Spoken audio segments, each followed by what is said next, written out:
If you want mini audios now available on YouTube, you can support my Patreon page. Link in the video description. Without further ado, enjoy the video. Goodness gracious, I finally caught up with you. I almost lost sight of you. Didn't you hear me calling? In the future, be sure to pay more attention to your surroundings. Oh yes, of course. Apologies, I got a bit off topic. I have an invitation I want to hand you. You are hereby invited to attend the Unbirthday Party as the guest of honor. It's more than just something. It's a grand honor to be given. You will be there, won't you? Excellent. I'm glad. The party starts tomorrow morning. Make sure you're on time. I won't tolerate any lateness.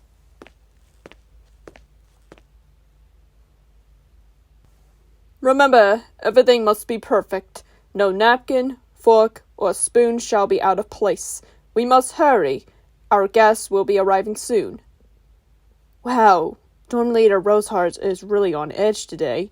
I agree, which is why we better not mess this up. I don't want my head chopped off. Hey, you two! No, this is not the time for talking. Get back to work. You're wasting time. Yes, House Warden Rosehart. Sorry, House Warden. Riddle, I know you're excited, but perhaps you should calm down a bit. No, I cannot. Everything must be spotless and in perfect condition. It will be. Don't forget, you have Cater and I shadowing behind you. No need to scare the dorm students. Exactly. No need to get heated because we'll get everything done. Besides, we don't always have picture-perfect tea parties. I suppose that's true. Perhaps you are correct. Maybe I'm going a little overboard. I just wanted to make everything wonderful for them. We promise everything will be just fine.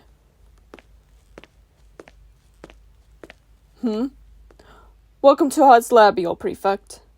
Apologies for not greeting you at the door when you came in. Trey and I were just discussing the final details of the party. I must have lost track of time. Now then, please excuse me. I must get the party started and let our cards know our guest is here. Please wait here till your names are called. I'm glad you could make it.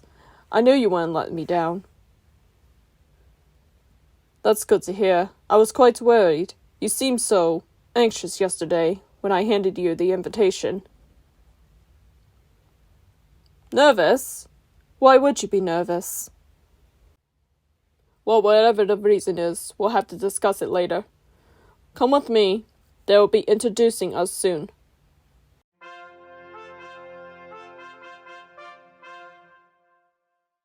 All hail our leader, the Red Sovereign himself, House Warden Riddle. The garden roses are red. The tablecloths are white. This seems a proper unbirthday indeed. Is there a dormouse asleep in the teapot, as there should be? Of course. And should it become necessary. We also prepared a jam to spread on its nose. Very good. An excellent unbirthday party. Now to introduce our honorable guests, the ramshackle prefect.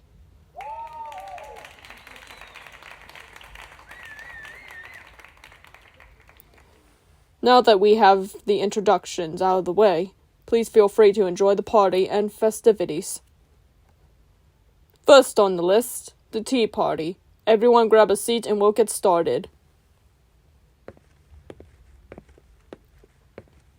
Where do you think you're going? You're the only person I'm looking at. The table is this way. Did you get lost or something? Here you are, the best seat in the dorm. Now everyone can see our honored guest. Now then, sit up straight and don't twiddle your fingers. Also, you must open your mouth wide when you speak.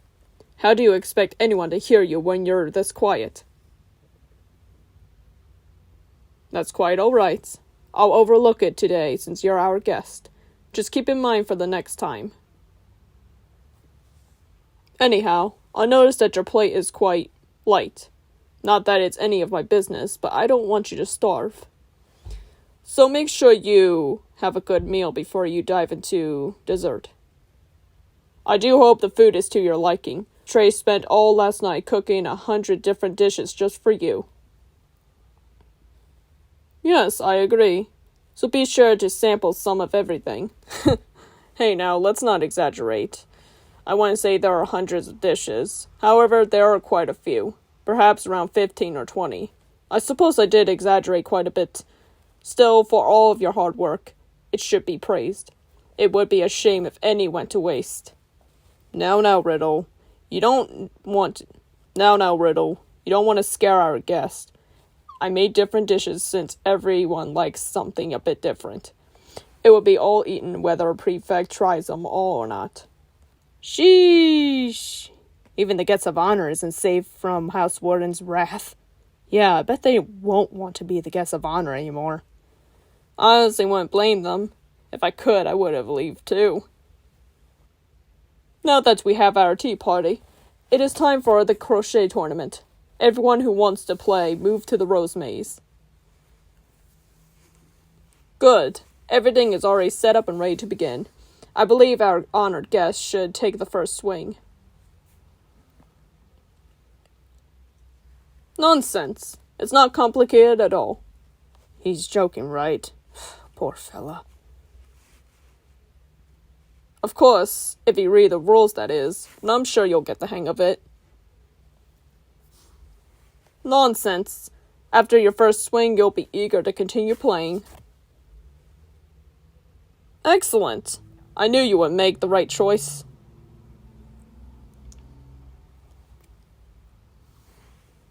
What are you waiting for, Prefect? Go on and swing. Here, I'll even help you. Prefect? I don't understand. What's the matter? What the devil just happened?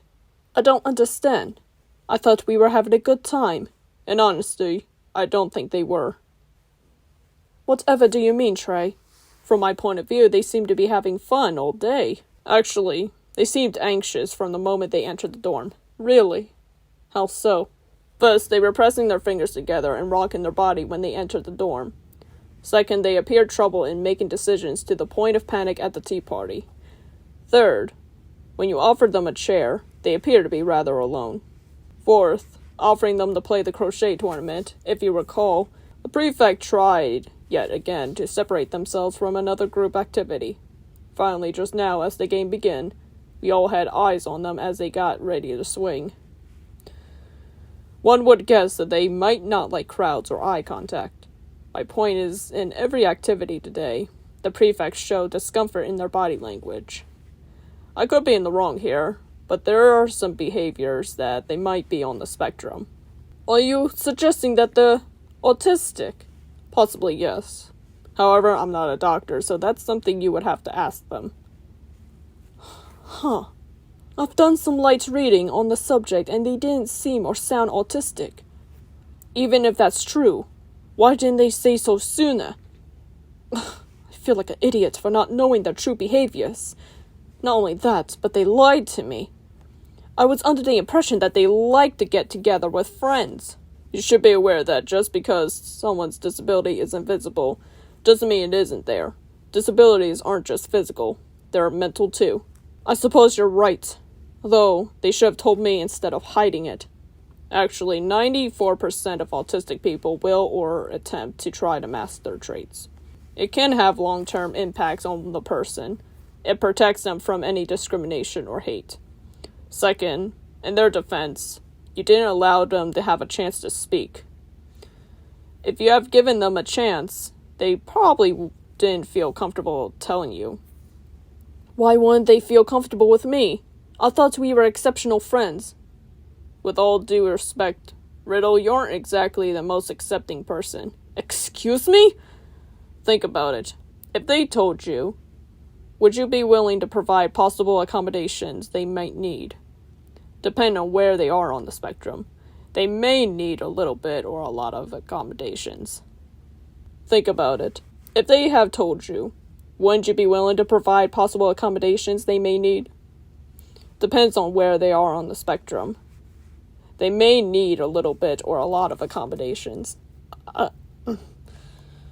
Well then, you may have a point. I messed up, didn't I? Yes, you did. But however, you can fix it. If you want to, that is. Yes, of course! I want to fix this! Now how do I do that? How about we look for them first? Right. I knew that. Just make sure you listen to what a prefect needs and wants. Prefect! Prefect! Where are you? Answer back if you can hear me.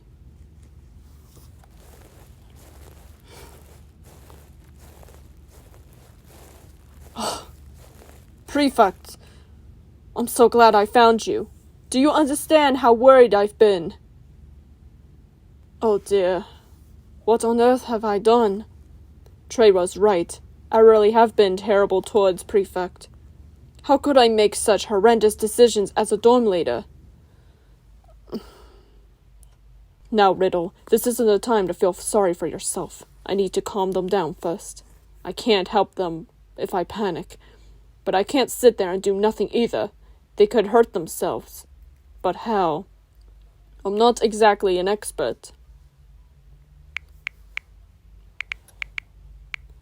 My grade 7s. There is truly a lot of information that I don't know. I'll have to research the rest later. For now, these grounding techniques should work. First, I need to get their attention. If I recall correctly, Prefect brought a small bag with them. Grade 7s, I found it. Hopefully something in here can help me. Let's see. There's a stress ball, a chewy, a soft blanket, and headphones that appear to cancel noise. Well, they are covering their ears. Perhaps things are too noisy, so maybe this will help. Would these make you feel better? Perhaps asking them wasn't my best idea. Let's try a more direct approach. Feeling better now, Prefect. I'm glad that worked. I was concerned I failed. Second step is to make sure they don't harm themselves when stimming. Then once I've secured their safety, I should give words of encouragement and help them with breathing. It says I should be aware that meltdowns can last for a few hours to a few minutes. Not only that, but some are known to be non-verbal during this situation. However, I don't want to spook them like earlier, so I ask them this time. Do you mind if I touch you? I promise that my hands will be well above the waist. I just want to make sure you don't harm yourself. I'll even be happy to tell you step by step what I plan to do, if that will calm you down. Great. I'm glad that you trust me enough to help you. Now I'm just going to gently grab your hands and put them in mine. Are you alright with that? See? There you go. I bet that feels better. I can't imagine pulling your hair like that felt good. Don't they feel better being held by my hands?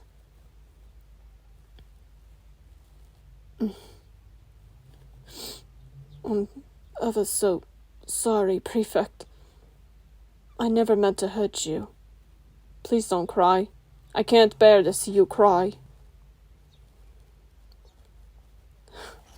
It's all right.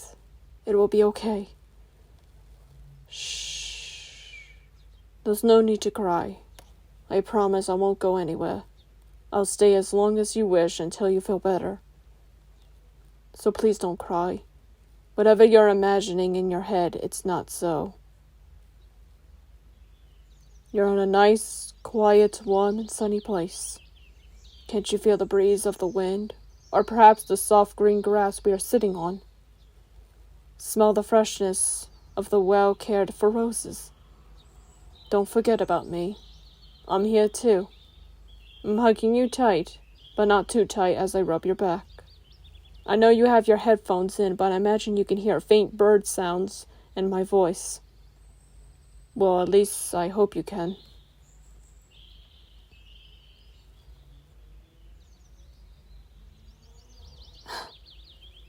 I understand.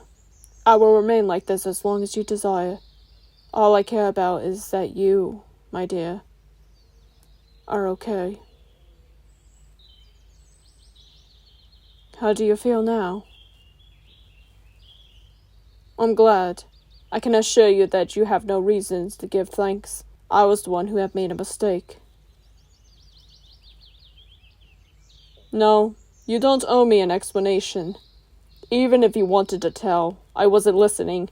You even took the liberty to show me signs of discomfort and stress. So the fault is all mine. With all due respect, Prefect, I will not move forward if you took the blame. I have stated multiple times, the fault today was mine. I beg you to not excuse or condone my behavior today, to spare my pride. I was supposed to treat you as my honored guest, and I haven't done so.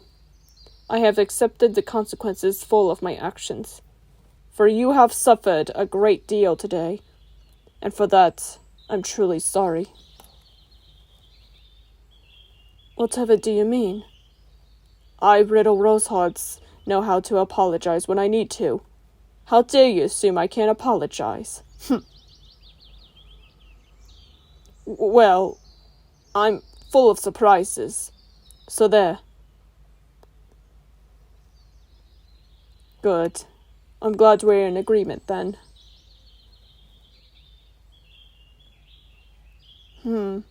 That is true.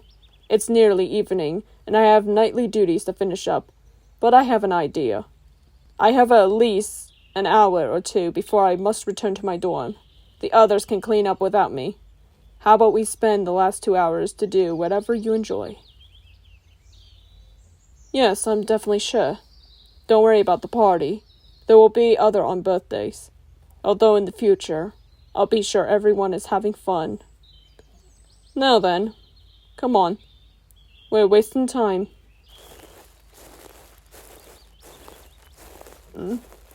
Yes, Prefect. Didn't I already tell you before? You don't need to thank me for everything. I'm just doing what a good friend does. Didn't I already tell you before? You don't need to thank me for everything. I'm just doing what a good friend should do. Besides, it's time I started acting like one.